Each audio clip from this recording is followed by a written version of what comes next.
going on, everybody? Welcome into The Highlight, a business podcast for business people. And this is a place where we share the spotlight with other entrepreneurs out here trying to build their own business and try to give some takeaways for you to learn from. And today I'm really excited to have my new friend Phil Lashley on the show.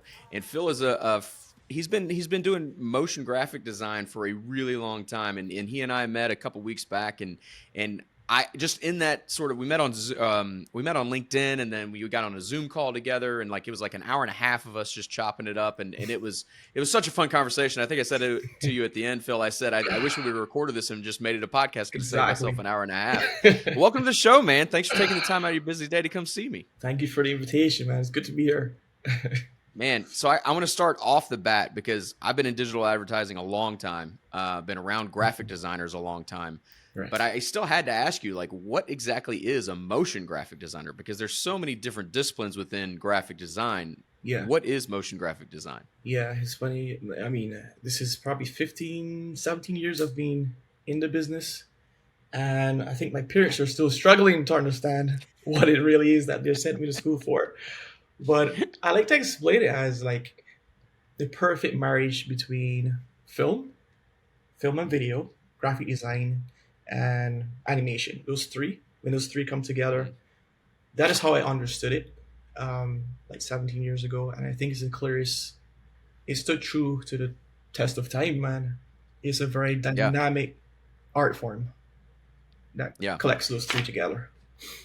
Yeah, the cool thing was too is when we first met, afterwards I got to go deep dive into your LinkedIn, and that's my favorite place to interact with you, but also your website's beautifully designed. But LinkedIn is interesting because you'll put sort of different samples of what you're working on out there. And I've been in social media marketing a long time, and it's way better than anything I could create. So, right off the bat, congratulations, kudos to you, man, because not that I'm a graphic designer by any ways, but because I'm not, I work with a lot of graphic designers. So you can kind of see the different variations of skill sets amongst people. And some people are better at certain things, but the movement in yours, especially in a video first world that we've moved into is very nice. And it's a great job. Not that you need my approval. You've been doing it for damn near 2 decades. So yeah, but thank you. Thank you.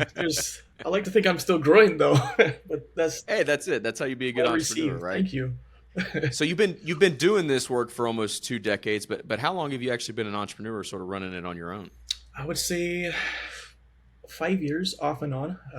5 years, but maybe 10 years off and on, because before motion design, as a freelancer, business owner, my wife and I, we co-owned a photography studio where we actually worked mostly weddings, boutique weddings, destination weddings. And I think we learned a lot about business and I guess dealing with people through taking a couple through the biggest day. So I'd say more or less 10 years off and on. Yeah. Yeah, that's cool. Oh, well, if you guys are working in the wedding industry, I've talked about on the podcast a lot my former barbecue life, and we did a lot of wedding catering. So I used to just, oh man, those weekends were brutal. I do not miss those days at all. Hardcore, man. Just the bridezillas, man, they get you. So right off the top, when you go to your website, it's phillashley.com, right? Am I getting that right? Yep. Yeah. And so right there, it's beautifully designed. It's there's motion there. Well, it's funny. It's like, oh, this guy definitely is a motion graphic guy because your website's just moving all over the place. It keeps you engaged. I love it. But you have on the top there something about visual storytelling. And so I'd love to give you a second just to sort of reteach me, even though we talked a couple weeks ago about it. But what is visual storytelling? Yeah, I've been asked this question a lot, especially by my peers who just suddenly saw me changing my bio all over the place. I think when I took a step back and realized that the clients I'm getting now, they're not understanding what motion design is quickly, readily. So to meet them where they are, I think was a win for starters. And on a second level, on the second tier is they're trying to solve problems visually, and they don't care if it's animation, they don't care if it's video, you're using stock photography, stick figures, they don't really care.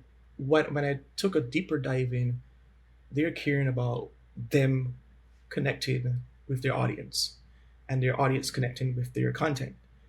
And when I discovered that story was actually the real tool, the real vehicle to get them from point A to point B, is visual storytelling. It just made sense for me. And I did discover that it was more easily understood. So I use that umbrella, for everything that I do these days. You Mm. know? Are you also able to use, storytelling, visual is a way to, I mean, we talk about storytelling all the time at High Yeah, Beam, and it's a really hot topic, especially over the last like 10 years or so with the, everybody being their own media company now. You have to learn how to be your own Walt Disney in a weird way, pretty right? And much. so Yeah. you're using storytelling, and you're doing that through versus an audio podcast or something like that. You're actually using motion design, graphics, and things to do that. Um, just storytelling in general, like what do you think about that is so effective? Like why is it incorporating, in your case, a lot of times it's like written copy in the social post or something, Mhm.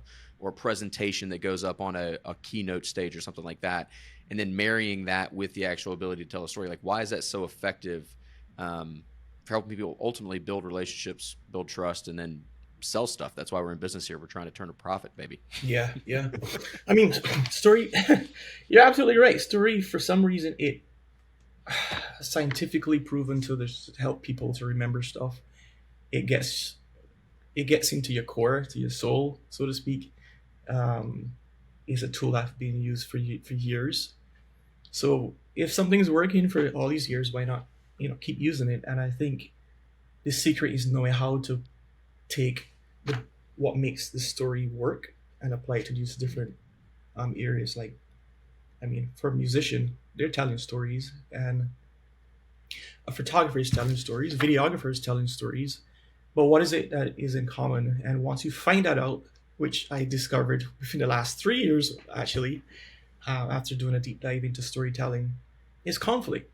So conflict Mm, and tension, this is like the secret sauce that if you can find that in your songwriting, or your if you're a musician, how to make how to pull the tension out of music, whether it's the speed, you play with that, you create this tension. Whether it's your photographer, how you use your negative space, that's tension, is kind of unexpected. If you are a videographer, how you use your lens to focus, you're like messing with mm, people's heads. That is a little discomfort, is a little tension there. Or if you're using animation, pacing, and you kind of alluded to it at the beginning of the show, the movement of things, like it's not just from A to B. It's is mm, there's a rhythm, there's a dance to it. Um, I think once you find a tension in any story, you find the heart of the story. mm. So it's powerful, man. And I maybe not doing it justice talking about it, but there's something there for people who get overwhelmed when they hear storytelling. Hey, you need to tell a story. Just look for the tension. Look for how you can include Yeah. conflict a little bit. Yeah, well, what's interesting is that what we have found with High Beam, right, is like we're looking in the data and we're like, hey, how can we help our clients? Like just like you, like how can we help you stand out like from the noise? Like if we're Mm-hmm. running people's ads, is what we do. We don't really do what you do at all, Right. which is why I'm excited we're friends now, by the way. Yeah. But the thing is like if you're saying how do we make these ads actually stand out in a world where people are processing an unfathomably large amount of data. It's Like your crazy. subconscious just is filtering through stuff all the Yeah. time. And so when I hear you say like conflict is the key designation for whether something is a story that even has a chance to be good or bad, that makes a lot of sense to me because so many times what works in the ad space is like, we're working with a company that's doing supplements and their primary market is runners. That's really where a lot of their Okay. sweet spot is. And we're like, do you have knee pain? And it's like Yeah. it is conflict, and it's like we had a runner who had knee pain, and they did this, and this plus this supplement, and Right. now they don't have knee pain anymore. And so Yeah. it's not going to win an Oscar for a Yeah. screenplay, but storytelling doesn't need to win you an Oscar. I just need you to click the damn ad so we The get that attention. that Yeah. return on investment. Yeah, Yeah. Yeah. but it is that element of like if we don't like because your brain is thinking like survival, and so it's Mhm. looking for threats all around you, and then also solutions to threats you have. But if I saw an ad, I'm not really an avid runner. If I saw an ad and all of a sudden, even if it was a beautifully designed graphic by yourself, if I saw that and it was all about runners, I'd be like, that's not really for me. I don't really need it. But Right. if it's like, hey, you want to be do you suck at being an entrepreneur? Do you want to be better? Like that at Hmm. least gets me in the game. And then you have to Yeah. be really good to keep me in it and keep you going. But that conflict is a lot of times the hook that brings people in, right? Exactly. Or I like to say tension, either conflict or Mm, tension. And yeah. with the quick, the stop and the scroll, where that's the goal. That's the name of the game now. You got to try to stop the scroll. You hear it all the time Hmm. within those 2 seconds or less. Yeah. The way Yeah. how we do it is just really try to have something jarring within those first few seconds. Um, Yeah. yeah. And the cool thing about adding what you do into it, though, honestly, man, is that like you take everything that's great about copywriting. Hmm. But what we know when we look at the data is that most people don't learn by reading. Like a lot of people are visual or audible or audio learners, sorry. Hmm. Hmm. And when you combine both the visual and the written, now all of a sudden you've picked everybody that needs visual cues, needs to be shown rather than told, right? Like you had a post a couple of days ago, I think, that said I forget what it said, but I remember the Band-Aid very specifically. It's funny that I've Hmm. already forgotten what was on the post, but I But you remember the remember what you Band-Aid. I saw. remember it coming off. That's right. That's Yes. right. And so like if you start being able to like apply images in your head to things, I mean, at Yeah. least a certain part of the population is really going to need that. And if you're selling a pretty complex product like or service, like if you're bringing that complexity right into the place, right into the meeting day one, Yes. right? Like that's a lot of information for somebody just to have to consume. Instead, when a guy like you comes along, it's like, hey, we're going to give you a little bit of a sample of it. Here's a little bit of a thing that gets you in, some Hmm. visuals to get you in it. And so you can start to sort of understand at an emotional level what we do and what problems we solve. And then either you or the team you delegate goes into the deep dive of the product and service to see if it's a Yes. good fit for your company. But at least what you do Exactly. gets them in the game, right? Yep. Yep. Absolutely. And you touch on a key word there, emotion. That's really what it Mm. is. 'Cause that's how people connect. That's how we connect. Is like you feel a vibe. Like where I'm from in the Caribbean is like vibes. Vibes is everything. Like I like Yeah. this vibe. This it's just Yeah. it's all here. And I think Mm. when there's so much to say about story, but I'll keep it short. But essentially, the best stories you remember, the ones that you can recall, like the last time you watch a Netflix show, or even in the theater, the ones you connect with are the ones you had this bent towards a particular emotion, whether it was like tear jerking or provocative, like it stirred you up, made you angry or happy. Hmm. You know, um, Yeah. yeah, we can pull from that world, that movie making world, which is essentially what I'm doing, and just feed it into anything we do to connect. Mm. That's the, I the love that. cheat code right there. I love it. That's good, man. That's really good.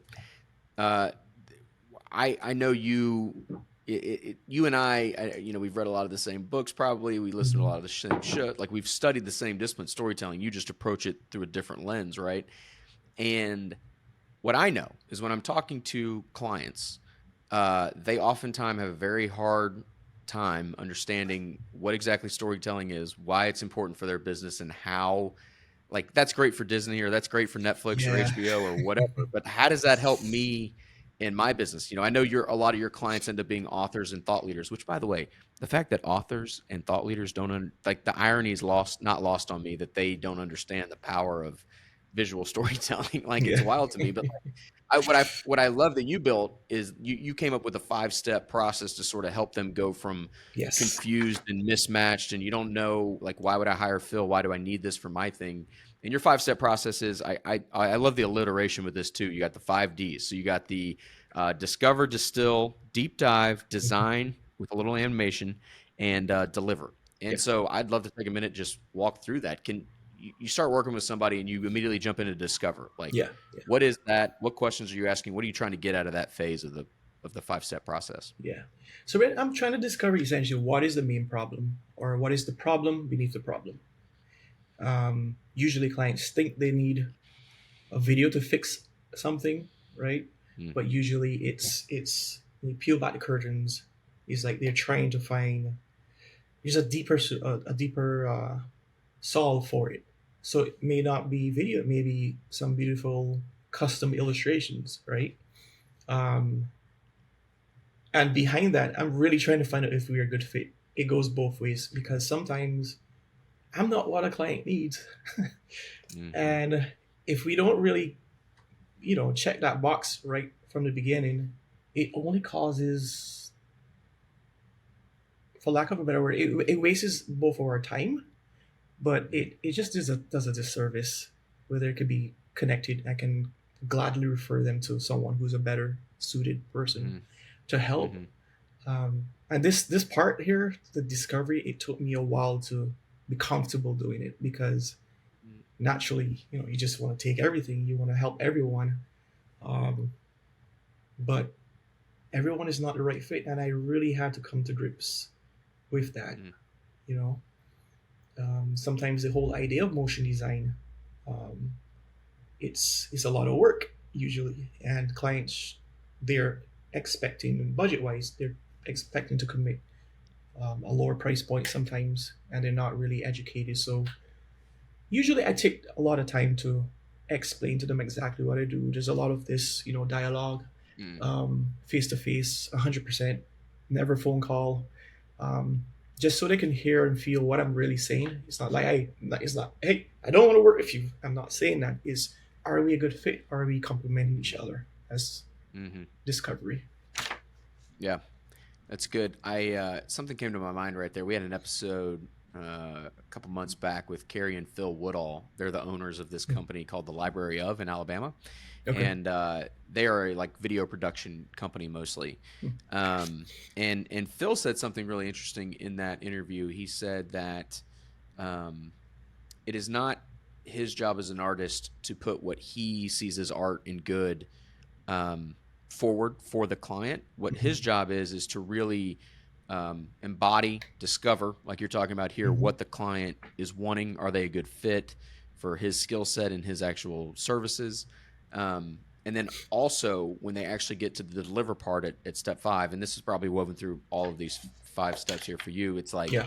you have to use your skills to deliver what the other person wants. And like you just said, which I love so much, is if you're not a good fit culturally with each other, Right. like you're not going to deliver anything that's any good because you're going to end up No. resenting them. They're going to resent you. They're going to not pay you enough to be able to actually do it. It's just, yeah, you just did yeah, Yeah. you're going to butt heads the whole Bad. time. Yeah. Bad vibes. That's going to be a bad Oh vibe. man. And I know all about the vibes now. I was in the Bahamas for one day and I know it's always good vibes in the Yeah, Bahamas as man. long I as there's no mean, rain. it's funny, and even in any relationship, really, you see some, I'm gonna say, red flags, and you ignore them, and what happens? Hmm. Yeah. Yeah, that's good. So once you discover what you need to discover, it's time to Mhm. distill. And I'm going to take my best guess here. Like there's a lot of information that gets consumed in the discovery part. And then Mhm. also there's probably a lot of ideas that people have, if they're any Yes. sort of Yes. leader, thought leader, entrepreneur, author, they're going a mile a minute. Yeah. So they got a lot to think about. And so I'm assuming this stage is all about clarifying, like what exactly happens Mhm. when we go from discover to distill. Yeah. It's essentially what it is, man. You taking all these things that they think they want, and just coming down to, okay, maybe they need a lot of deliverables, but the sequence of it, or the order, it may be in a particular way, and we get to kind of bill out, okay, in a month, in 4 weeks, you really need this. And maybe a month after, you need XYZ. So we get the priorities straight there, the right order, um, to match what the real problem is. So that's a Mm-hmm. quick conversation. Usually, if the client is a good fit, we go right into that in the same chat. Um, Mm, interesting. yeah, yeah. Do you ever have any times when somebody's like just not getting it? They're not able to like simplify it down. They're just like my budget's this, but also Yeah. I have to have all of it. I'm trying to think here on the spot. No, no. Usually, it's, for the most part, the clients are really, really in tune with what their bottom line is. Like they have budgets. These are the good fit clients. Yeah, they, yeah, they okay. have a particular spend, and they have an idea of what they want deliverable wise. So Mm-hmm. it's never a pushback on, hey, no, you really don't need this. It's Mm-hmm. usually, oh, you know what? An explainer video usually takes average 3 to 4 weeks. So you may want to Mm-hmm. think about ads and stuff, or not ads, I'm sorry, additional assets after that. Um, so Mm-hmm. it's more along those lines. Yeah. Yeah. So it sounds like you're filtering out the crazy in the discover stage then, and like, Absolutely. hey, your Yes. budget's a nickel. It's not going to work here. No, we talk money right up front, and Yeah. That's another thing too. I had to get comfortable doing that because it's not natural. My background is not Yeah. business, so I learned a lot through like Yeah. podcasts like yours, books, Hmm. just mentorships and stuff like that. You have to Yeah. talk about money. You have to talk about it early. Yeah. Yeah, if you're listening to this and you want to get into owning your own business, you have to get very comfortable with asking people for money, which is very unnatural when you're Hmm. younger. Is just like I didn't do anything for you're the problem is with asking people for money when you start a business for the first time is that you're to that point bumming money from people meant that you can't really help, and that's what your brain is Hmm. still thinking. You're like, oh, I needed $20 for you today so I can go buy my own lunch but not actually do anything for you. And then Right. that's what ultimately ended up helping me out, was that I was like, with the barbecue restaurant at least, I was like, all right, you're hungry. Me and my team made this sandwich and sides for you, and like you're gonna give us $12 for it or whatever it is. And it still was awkward, even though you were delivering a Yeah. Yeah. valuable asset there. You're still feeling weird about it the whole time. Yeah. Yeah. Yeah. How long were you in the barbecue business? Like, I did that for 6 years. okay. And how long did it take for you to get comfortable talking about it? Pretty quick actually, and the reason why is that instead of doing what we do, like you and I now, where we have maybe 10 to 50 clients a month, and that's like Mm-hmm. long-term relationships. You might be pitching 1 to 5 people a month, something like that. With the Yeah. barbecue restaurant, we were a tent at first, so we'd go to all these food truck events, and you would serve, two, three, 400 people in a day.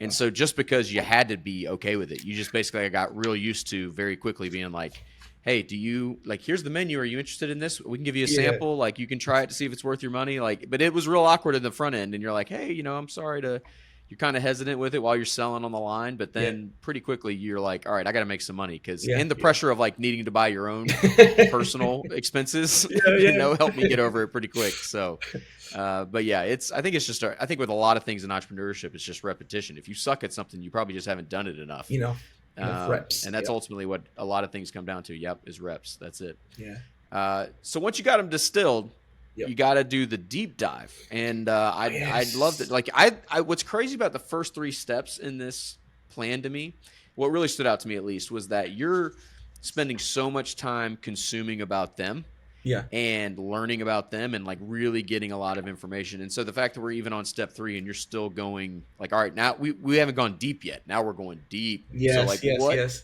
what's left for me to tell you, man? Jeez. Yeah. So the deep dive is actually my favorite part, where we dive into this.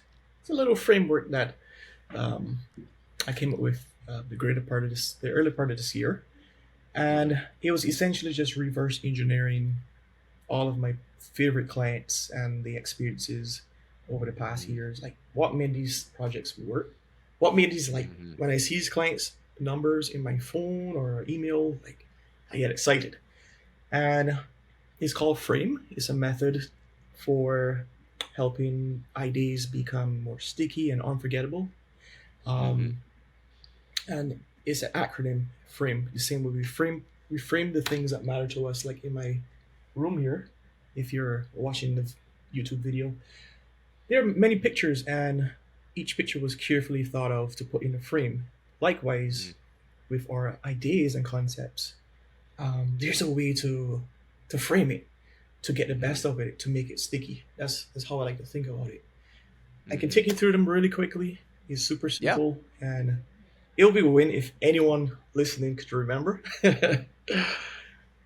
Frame. So F is for feelings. Is essentially, what are the feelings you want people to feel when they interact with your idea or concept, and that Mm-hmm. can go wide spectrum, like your song, your podcast. What are the feelings you want people to feel when they listen to your podcast? All right. Mm-hmm. R is it stands for relatable concept, and this is where we dive in a little bit into story. What is the visual metaphor that you want to have representing to your idea or your concept? Usually people connect faster with these things that they are familiar with already. So if you just align the what you're familiar with your idea or concept, Mm-hmm. that's another cheat code right there I discovered. Yeah. you know so that's relatable concepts. That's the R. A is the aesthetic. This is where the designers go crazy, and the question here is, what should it look like? If you're not a designer, you're not, savvy with Figma or Photoshop or these tools, what I Mm, usually like to do is encourage my clients to just collect a bunch of images on a Pinterest board, or just save them in a mm-hmm, folder, and that's the springboard we can go by, because they are mm, indirectly telling me the vibe again, that they want this video, or their product that they have, this is how they want it to look. yeah. So that's You A. know what's funny about this Yeah. section right here is that if you're not clear, I love the sort of vision board idea there, where you're like, hey, Mhm. give me 10 things that you like that you Yeah. think it should look like, and I'll use my artistic ability to recreate what you're trying to go for here. Yeah. But if you don't do this step, which I love that you've added it, because if you don't do this, what's going to happen is they're going to give it back to you when the first revision round comes around, and they're going to be like, make it pop. Exactly. And that Exactly. is like, I learned quickly that is a Exactly. four-letter word for any graphic designer. So I have gone way out of my way to try to not say make it pop ever Yeah. in Yeah. a creative Yeah, just debrief. show, just So show.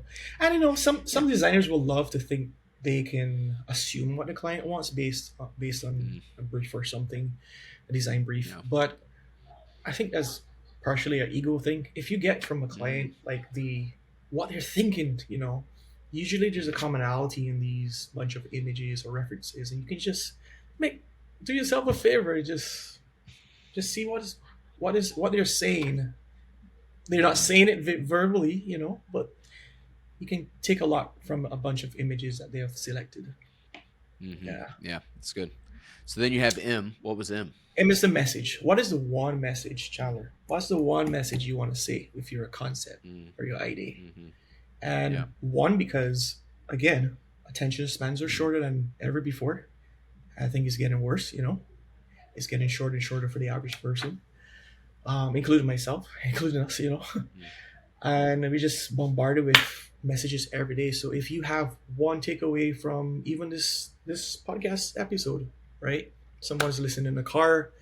By the time they get to their destination, or they're having dinner tonight or something, you want them to remember one thing, and that's a lot to ask for. But yeah. it's do them a service. So if any video, commercial, even a movie, if there's one takeaway, I think is a win, Yeah. because it increases the chances of people remembering, right? Yeah. And E, last but not least, is the expression. How else can this idea be expressed? How else can this concept be expressed? And this is one that it took me a while to figure out. Not that I was trying to form a word called frame.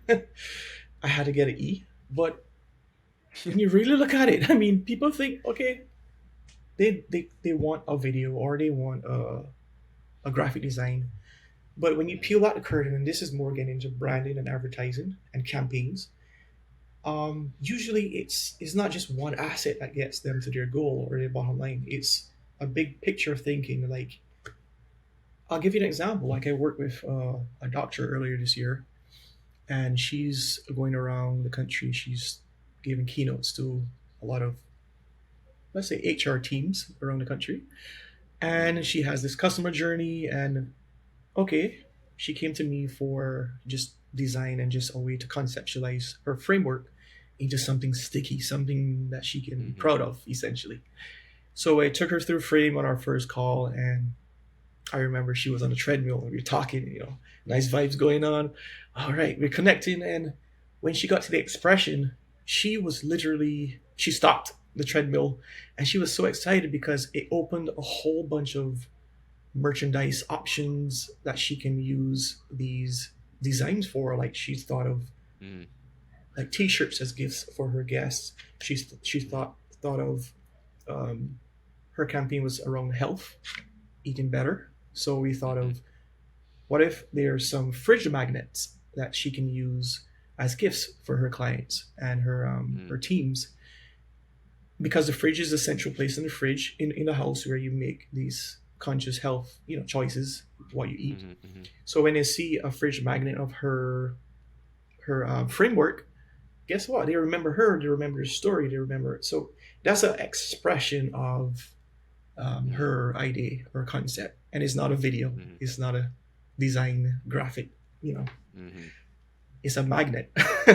So I think if we think a little bigger, sometimes you get some more legs for our ideas and concepts Yeah. to go further.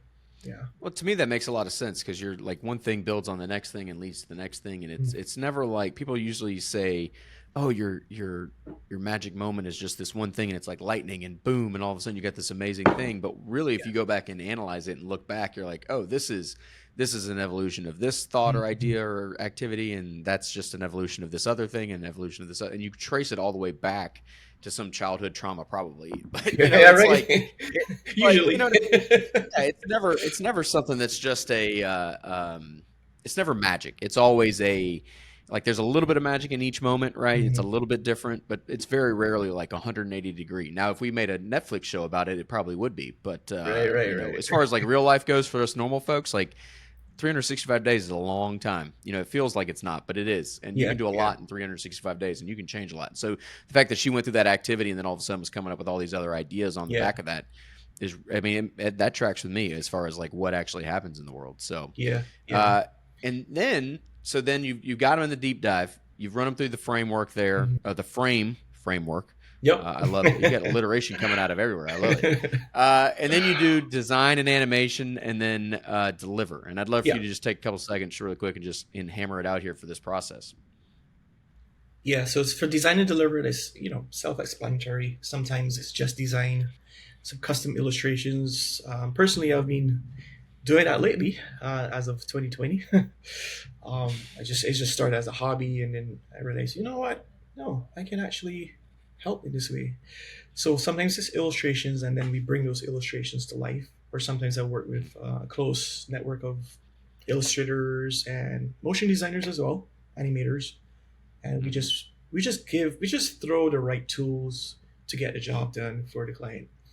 So it's mostly like I would say 50% strategy, 50% execution, um, Very and cool. then the last one is deliver. Deliver is again sometimes clients don't know what they need, like in terms of platforms, formats of videos. For keynotes, there's certain files that work better than others, and we kind of hone in, by doing this so many times, we can suggest, okay, what works best for the appropriate Mm-hmm. platform. Yeah. Yeah. I love it. We'll make sure anybody listening out there, we'll put Phil's website out there, and you can book a discovery call with him, so you can start your own 5D framework process, and you can come Yes. out the other side if you're qualified, because he will cut you out. Is what I've learned today. Then you I can did do not that. say So we'll make sure to link that up. that. I'm taking a little bit of creative liberty here, Phil. You're Yeah, gonna I have to just see. give I that to see. me. My I my see. business partners will tell you my favorite line is to never let details get in the way of a good story. So that is my gift and curse, friend. I'm sorry. Welcome to the welcome to my world. But I do want to take a minute because you've been an entrepreneur for 5 years now. And you've been Yeah, learning. You're a solopreneur, right? Like it's just you running yeah. the thing. I know your wife does some stuff on her own, but Yes, but you, you yes. you're running it, so it's you. And so I know that's a isolating thing at times. But I'd love a lot of people. I mean, I want to say there's 30. I pulled this data a while back, and I'm Mhm. gonna try to get close. This is close. I don't know if it's Go 100% for it. accurate, but it's Go like for it. there's 32 million small businesses in America, Mhm. like you and I, and Yeah. then I think 80% of them are single 32 million. operators. Wow. Yeah, and there's 80% of them are just one person shows, and so you're not alone. And Yeah, yeah, that's how a lot of us start, just because it's like you do a thing, you do it better than you think you could do at another yeah, company, and so you start doing it. yeah. And then eventually you get better and bigger, and you hire people. And then if you even want to do that, a lot of people just want to stay Yeah, free. yeah. And I know you and your wife like to do the virtual nomad thing where Yeah, you go we're around and digital work from nomads all over right the now. world, right? Yeah. Yeah, digital nomads. See, I'm not hip Yeah, enough yeah. to even know the word. Uh, but yeah, so I mean, it's like it's a lifestyle. Some people choose lifestyle businesses. Some choose, I'm going to build Elon Musk sized business or whatever. Mhm. And it's like there's not a good or bad with that. It's just what you want to do. So I know Yeah. you're currently on the solopreneur side of things, and maybe you want to grow it or not. But I'd love to know, like, what have you liked more about working for yourself for the last 5 years versus working for another company? Like, what's been the big Yeah. differentiator for you in Yeah. that time? Yeah. Just a little tweak to what you just said. I solo for years, yes, but I did have a business where I learned the hard way where you can't do everything yourself, and I did grow a little Mm, team delivering social media content. So I did taste that as well, and it tasted Okay. good. Yeah. um, so right now, the choice of working solo as more of a consultant, a creative consultant, and delegating work, I would say it's working for now. So I'm not like stuck there and say, hey, no, Yeah. this is where I'm going to end up for the next 3 years. Yeah. But I think the difference, to answer your question, the difference between working by myself versus working with a team, was that it? Is For somebody like for working at for another oh company. for a company? I Yeah. think the creative control. Mm. And I've had a various an array of different working environments where I did have creative control, but I would Hmm. say this workflow, the process, the 5Ds, all this came up within the last year, Mm. and I think with this foundation, I'm trying to build on that, on the IP, so to speak. Hmm. It wasn't my goal, but these things are just coming to me, and I think building a small agency is the goal within the next 5 years. Hmm. We're still doing market testing with the thought leadership space, and still figuring out a lot of stuff. So each client we are building and building and say, okay, no, that didn't work. This works. But yeah, I think the vision. I think it has to do with vision. Mm. My vision is clear. I'm trying to use motion design in an unconventional way instead of just Mm. doing it. I'm trying to use it Hmm. as a tool, Yeah. and I find not many studios are doing that. They're just using it, as part of a one one leg of a solution. But I'm trying to use it as like the heart of a solution, if that makes sense. Mm. Yeah. Um, for example, the book world, the book industry. Um, I really believe that the way trailers are for movies, quotes are for books. If you see that Hmm. correlation, Hmm. and Yeah. what better way to tease a book than to show us inside of the book? And Hmm. motion design or animation is a really, really strong way to do that. A really Mm. emotional, there's something there, and I'm pushing it. I don't know where it's going to go in 5 years, but we're getting some good responses from major publishing houses, helping the Yeah. authors for book launch and beyond. So yeah, I think because of my vision, I think that's what's keeping me, going every week. Mm. If there was a company doing this, maybe I'll go and partner with them, but I haven't found that, so I'm just creating what I think is needed. If that makes sense. Yeah.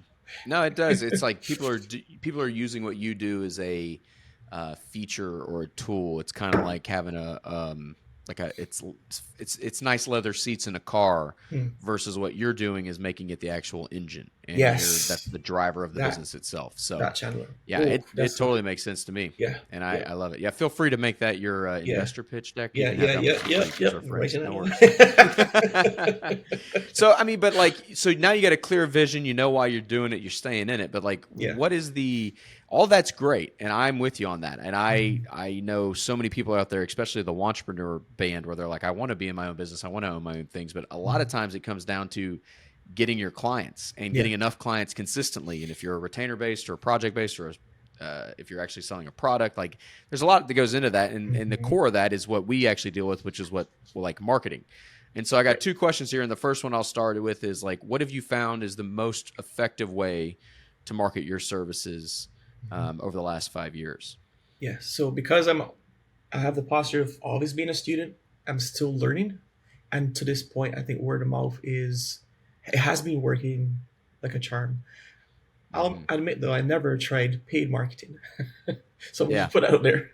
yeah. Um, Well, it's funny. Word of mouth is always it's always everybody's first answer, and to mhm. be honest with you, it should be your first answer because that Right. basically says that you deliver something people actually want, Right. and you don't have to like trick and manipulate a bunch of people to drive your revenue forward, right? You Right. actually Right. have people that are like, oh, I got exactly what I wanted out of Phil's Mm. 5D model, and like I'm good to go. Like we're loving it. If you had that same problem, go use Phil. Yeah. Do you Yeah. have anything that you do specifically to like try to get more word of mouth, or do you just sort of let it come to you naturally?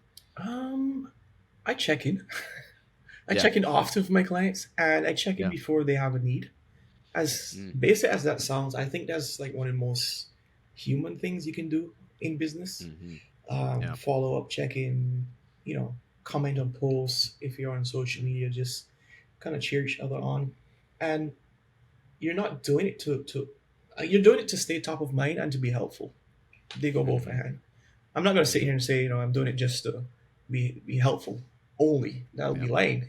I'm trying to be Yeah. top of mind. Just trying to do business here, Yeah. without being pushy or salesy. So I would say Mm-hmm. that has been working a lot, and aligning myself with groups that are like mine or in alignment. So for me, I am hardly in any motion design groups anymore. I've Mm-hmm. committed, and they're great groups. It's a great community. Don't get me wrong. One of the best, I think.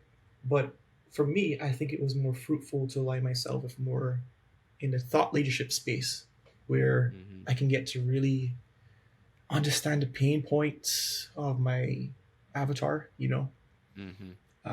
and just rubbing shoulders, going to conferences, those kind of things. Um, I don't know if you call it soft networking or soft marketing, but it Yeah. has been really helpful. Um, Yeah. yeah, It's so at High Beam we have our own system. We call it the High Beam Marketing Flywheel, and one of the sections of it is word of mouth, and word of mouth is it's the first section where you really start taking your thing out into the market and talking about it.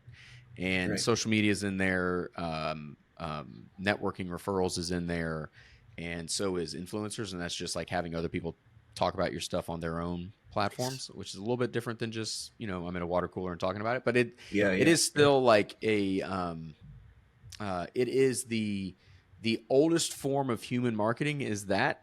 And so the fact that it's the most natural way that all of us talk and learn about new things um, is exactly how it should go. A lot of times you end up using all the other things, your content marketing, your videos, podcasts like this, paid yeah. ads.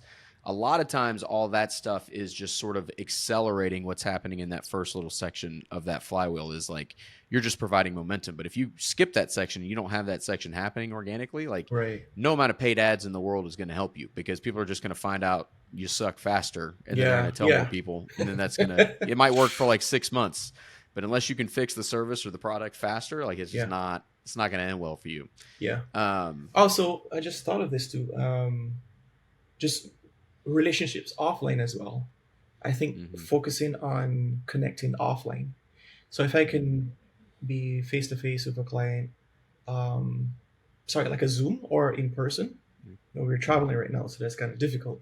But text messaging, WhatsApp, these platforms that they're not the Instagrams or the Facebook and stuff. mm-hmm, I think the more you can connect off of the popular networks, the more quote unquote real it feels, and mm-hmm. genuine. I've found that to be Yeah. true. Yeah. Yeah. Well, then you become more of like a real friend. I mean, you're a real person in their real life. It's much harder to recommend Yes. somebody else when I'm like, I Yes. know Phil. Like Yeah. Phil is my Yep. guy. Yep. Like, Yep. I know you. I've seen you on LinkedIn. Not you, but I've seen this other motion designer on LinkedIn. Hmm. Like, I'm sure he's great or she's great, but I've seen Phil face to face, so I'm definitely going to recommend him. And if you don't like him, like, oh well, he's my guy. I'm not going to wreck anybody else, right? That's good. So have you tried on the other side of that coin, word of mouth, networking, all that stuff's great. I love that. Have you tried anything that like hasn't worked or has frustrated you when it comes to marketing your business and trying to get more clients? Good question. Oh, something that hasn't worked. I always ask this question only to be Hmm. selfish and basically avoid those things for myself. Right, right, right. Very smart. Oh, what hasn't worked with marketing? I think oh yes, I stopped this maybe 2 years ago where I had a content strategy and I was just focusing on posting, posting, posting, and I wasn't really interacting or engaging with the posts. So it was Mm-hmm. more like, okay, I know I need to show up, and I did it, had stuff scheduled, and just kind of robotically. That Mm-hmm. it wasn't working for me. I wasted a lot of Mm-hmm. energy, and before I got to that point, it wasn't any scheduling. It was just oh man, today's Monday. What do I feel like doing? What do I feel like writing? Just doing it on the fly is even worse. I think Hmm. you're talking to people who you don't even know their real pain points. I think that was a major Mm. breakthrough. Um, just throwing stuff out there. Bad idea, bad strategy. Yeah. I wouldn't recommend it. Oh, Yeah. burnout is you're heading for burnout like really fast if you do that. Um, yeah, another thing that worked that I didn't mention earlier was trying to create a retainer model. Mm. Um, and this is all in the realm of trying to create sustainable business. I would say if you can figure that out, you got a good thing going on. I did it for one of a prior business and it worked. And Hmm. I'm really trying to figure that out for some of my offerings right now. Yeah. Working Yeah. with fewer clients, but go deeper. Hmm. That's Yeah. where I'm at right now. Yeah. Yeah. It's funny. You usually make less money um, per unit of production in a retainer Mm-hmm. model, Yeah. but it's consistent and it's Mm-hmm. predictable and it's a long term thing. Versus like project stuff's great and it looks great and like we've got probably 30% of our business right now is project based. Um, Okay. 35%, something like that. And it's great. And when you look at the numbers for it, you're like, that's awesome. But Yeah. none of it's going to be here 2 months from now. And then that sort of Right. freaks me out a little bit because I'm like, all right, got to replace 35% of my revenue in the Right. next 60 days. And generally, it happens because, like you said earlier, we're doing the networking, the referrals, the word of mouth, all that stuff. But if it doesn't, it's like, oh man, I'm glad we got a retained earnings bucket. But geez, that is Yeah. a lot of revenue to take a haircut on. And Yeah. Yeah. Yeah. you know, It's a I delicate think dance, man.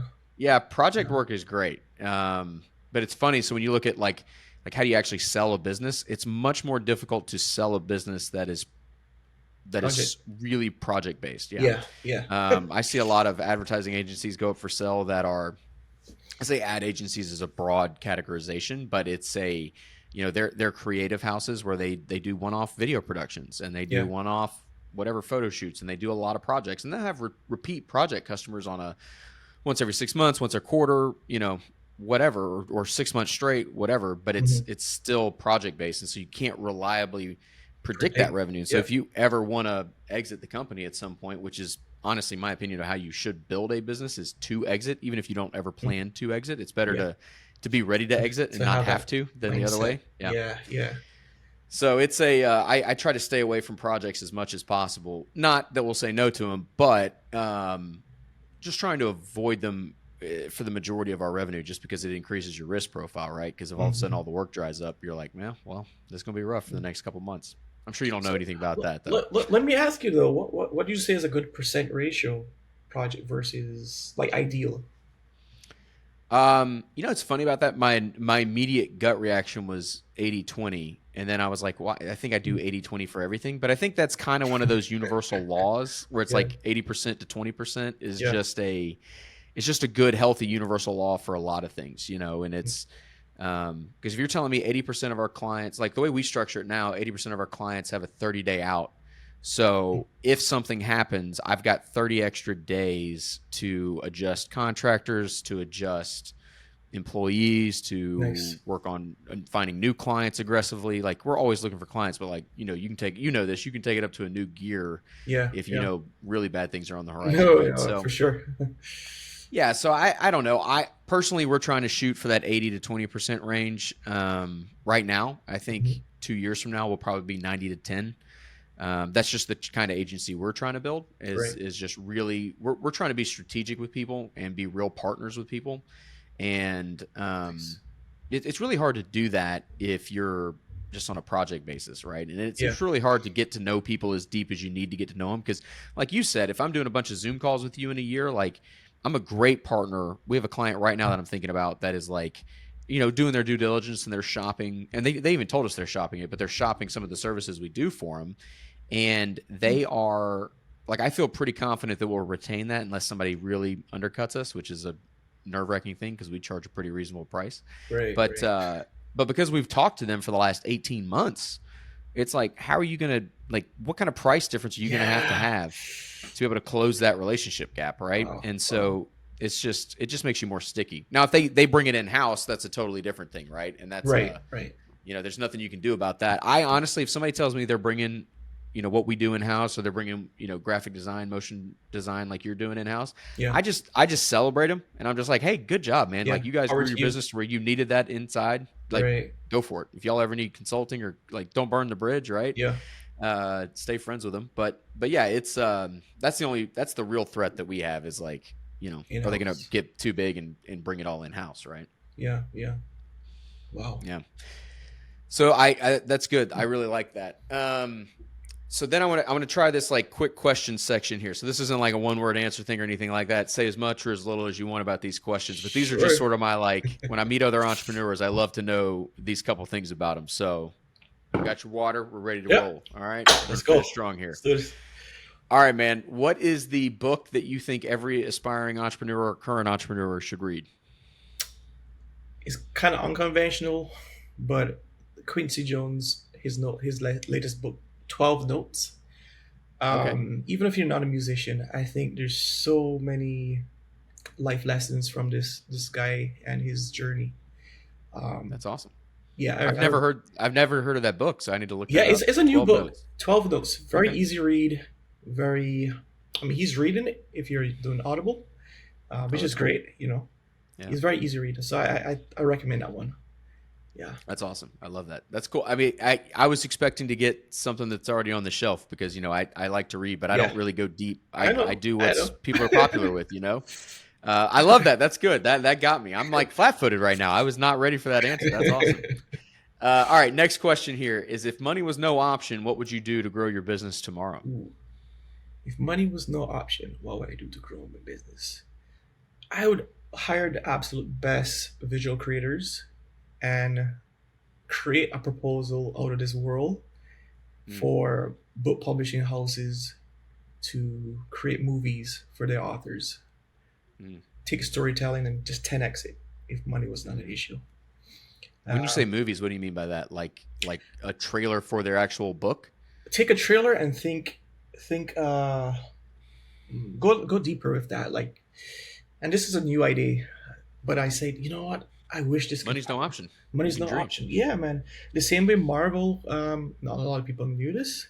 I learned it recently. Marvel at some point was going bankrupt, and because they only sold the comic books until they had an intervention, and essentially someone pitched, "Hey, you have the rights to like 700 characters. Let's try doing movies with them, superhero movies," and it was like off to the races. So the same way I think of Marvel being a publisher, and they change their mindset, they change their model to be more of a production house. Um, Mm, I think book publishing houses, there's a gold mine there, and you heard it first here. mm. I Yeah. think there's No, so well, there is. much. If I was like a HarperCollins leadership division, I would look at every single one of my business authors by category, Mhm. and then you could start putting on world-class conferences. You could have like the fact that HarperCollins doesn't have the best podcasting network and other It's places crazy. like Wondery or HubSpot, even like they've got their own podcast networks, and Mhm. HarperCollins doesn't, is wild to me. Yeah, yeah, Wild. yeah. Uh, yeah, I've used that Marvel Cinematic Universe model when we're talking to clients about, how do you personal brand your business? And Mhm. it's like you can be Iron Man, you can be Black Widow, you can be Black Panther, you can be Captain America, you can be whichever character you are. That's who you are as a person. Yeah, But there's people that love those characters, and there's people who are like, and then there's people that just yeah, flat out hate them. yeah, And but then they'll turn around and love, the Hulk, right? Or people hate yeah. the Hulk, and it's like you speak at a certain level, people are going to hate it or love it, Mhm. and they're going to resonate with you or they're not. And so what you do when you build your own in-house cinematic universe like that is that you're okay, let's call you Iron Man, and now it's like every other person in your company, if they want to, can have their own personal brand, and it all feeds into the world. And so now you start following each other, and it just Mhm. all it multiplies out and it works out way better. But I definitely am with you on the whole, like, every company out there has to be thinking like a media company, and Yes. especially companies that are around content production. Like, yeah, Yeah. if They have the if rights. you're They a have a huge percentage of rights to books anyways. Like, yeah. it's a no-brainer. Dude, think about like every real estate brokerage in America right now. If you're a local real estate brokerage, like I know a specific example in Lexington, Kentucky, where we used to have the barbecue restaurant. I know the guys, I know who Mhm. owns it, all the things. I'm like, if you're that brokerage, why would you not create a local HGTV and use YouTube and Facebook and TikTok and all the things to distribute the content, and then have 5 or 10 of your agents be like the stars of that network? And it's like, Exactly. otherwise, all you're waiting for is that person to get the enough experience to be able to go start their own brokerage, and they don't need you anymore. If they're the only reason they're getting leads and whatnot, like, they can go start their own thing, and they're going to go start their own thing. And same thing with authors. If you're a super popular author and you actually are one of the lucky ones that breaks through I think you have to sell like 5,000 books to make the bestseller list, or Yeah, at it's least the crazy. Wall Street Journal. Yeah. It's not a lot. Like, Yeah. 5,000 is a lot, but it's Yeah. not a lot. Yeah. And so it's like, if you can do that, all of a sudden, let's say you're a Ryan Holiday. Like, Ryan Holiday, if he so desired, could just go self-publish his books now and distribute them. He does not need whoever his publisher is at this point. Yep. But if that publisher was also handling his podcast and handling his YouTube media, channel and handling his everything. media, yeah, I love that idea. Yeah. That's great. Stories. Like, That's it. Man. Yeah, that's good. yeah. We got the new business model here on the show, man. Hey, all right, let's do it. next question here. We got, if you could give your 20-year-old self advice, what would you tell them? Ooh. And I angle this towards business, career, mostly owning your own business specifically. Like, what do you think back then you should have been doing to get ready for now? Yeah, I think speaking more, and by speaking I mean like this podcast. I think for far too long I was hiding pretty much behind the computer, and like most other digital creatives do, we kind of shrink back. Even when it comes to being self-employed, we are face to face with client, and we kind of in an awkward position where we don't even know how to represent ourselves well. That confidence isn't there. So I think speaking more, getting some classes of speaking and learning business earlier, I think definitely those two. That's good. Yeah. That's good. All right. Next question here. What is your most strongly held entrepreneurial belief? Ooh. Like, core value as an entrepreneur. Like, if you lost this, you'd probably lose the business. Ooh. That's a tough one, Chandler. I would say people over profit. That's good. There's a lot to that. I really, really, really believe the way how you treat, not to go scriptural, but you see someone, for example, in your building as a janitor, for example, and you be mean to that person, like those things just it doesn't sit well with me. And more than that, I think you're putting a lesser value on somebody else. And if I take that scenario to like business, a client that is not a good fit, for example, there's no reason to be mean, to be disrespectful anyway. So just treating people with respect, being put that over potential profit or money, I think. Yeah, I love that. And I love that. Yeah, that's awesome. The reason it's great is because if you take care of enough people, you'll make all the money you want to make. It's not, it's much easier to do it that way, honestly, in the long run than it is maybe make a quick buck in the short run. Yeah. And the world will be a better place too. It's funny. That's one of the reasons High Beam exists, is that we create freedom for ourselves and our clients. And that is a vision that works today at the scale we are, and a vision that works for my long-term for the company, which is like, I want to own a bunch of businesses and do a bunch of things. And it's all about creating freedom for people. And it's like, if you don't have a core reason for being, like people over profits, like I bet if I interviewed any of your former clients, they'd be like, oh yeah, Phil takes care of us no matter what. He went above and beyond. He went the extra mile. And you're laughing because I'm sure they've told you that to your face, which I love. That's amazing. Yes. All right. Last question here. What is last question? We got to know, what is the favorite Phil Lashley memory from running his own business? Like, when you think about it, what is like one, or maybe just one, not the favorite, but something that you think about that's like, hey, that's cool? I'll go recent. The same client earlier this year, she was the first client that I actually introduced the frame method with. I think the next day I got an email, or was it a text? I can't remember. Email. And she essentially recited back the frame method, and she answered the questions, and she was so excited. You could feel it in her words. I think Mm, that kind of validated a lot of things I was thinking and had suspicions about when it comes to hmm. storytelling and mixing it with business and stuff. It just made everything come alive for me, and I'll never forget that feeling. That's Um, awesome. yeah, Shoes bought in. yeah, yep, That's cool. Man, that's yeah. amazing. Well, Phil, man, I really appreciate your friendship now. I appreciate you coming on the show. We'll make sure to put your Same. website in our show notes and all the things so people can get in touch with you, and then they can pair it back the Frame Network to you. See, this is what happens after vacation, and now I'm trying to go an hour on a podcast, like after traveling all day yesterday. Phil, it's not good. It's not good, but I appreciate you letting me come back and be terrible with you. Man, you're good, man. You're human. This is what we do. That's it. This is authentic, man. It's real. I wish I faked that mess up. I got nothing for you today, man. I do appreciate it, man. This has been great. I can't wait for part 2 later on, and Yes. then we're gonna continue to watch you grow and make beautifully designed images and all the things, man. And we appreciate you guys out there listening and watching and all the things you do for us. Without you, like honestly, me and Phil can't sit here and hang out and do what we love to do. So we appreciate it. We'll see you next week. Peace.